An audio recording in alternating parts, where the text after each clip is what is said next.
Fridge के ऊपर 4 चीजें भूलकर भी ना रखें। हो सकता है भारी नुकसान। जानने से पहले आप लोग इस भक्ति वाले चैनल को लाइक सब्सक्राइब जरूर करें। नंबर 1, फ्रिज को हमेशा दीवार से कम 1 फीट की दूरी पर रखना चाहिए।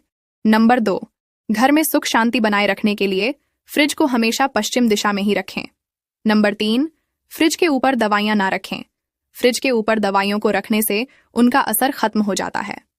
नंबर 4, बहुत से लोगों की आदत होती है कि वह अपने फ्रिज पर पैसे आदि रख देते हैं।